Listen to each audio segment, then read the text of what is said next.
brief history of the United States of America. Hi, boys and girls, ready to get started? Once upon a time, there were these people in Europe called pilgrims, and they were afraid of being persecuted. So they all got in a boat and sailed to the New World where they wouldn't have to be scared ever again. Oh, I'm so relaxed. I feel so much safer. But as soon as they arrived, they were greeted by savages, and they got scared all over again. Indians! So they killed them all. Now, you'd think wiping out a race of people would calm them down, but no. Instead, they started getting frightened of each other. Witch! So they burned witches.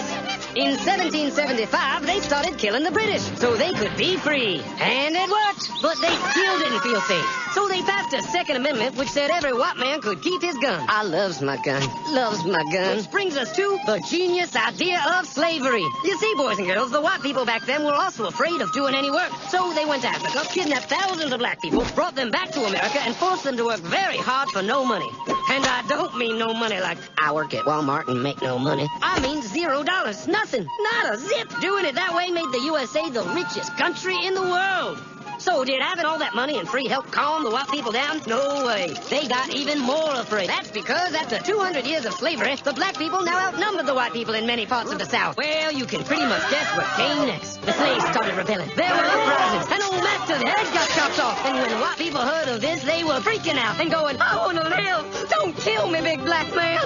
Well, just in the nick of time came Samuel Colt, who in 1836 invented the first weapon ever that could be fired over and over without having to reload. And all the Southern whites were like, yeehaw! But it was too late. The North soon won the Civil War and the slaves were freed. Yep, they were free now to go chop all the old master's heads off. And everybody was like, oh no, we're gonna die. But the freed slaves took no revenge. They just wanted to live in peace. But you couldn't convince the white people of this.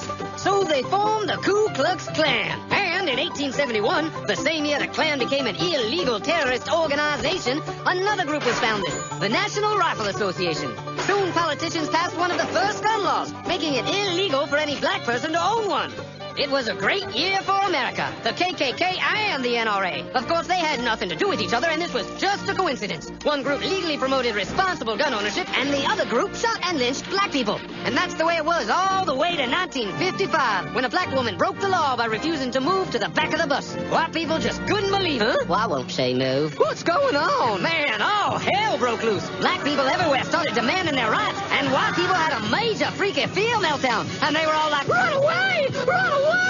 And they did. They all ran fleeing to the suburbs where it was all white and safe and clean. And they went out and bought 250 million guns and put locks on the doors, alarms in the houses, and gates around the neighborhoods. And finally, they were all safe and secure and snug as a bug.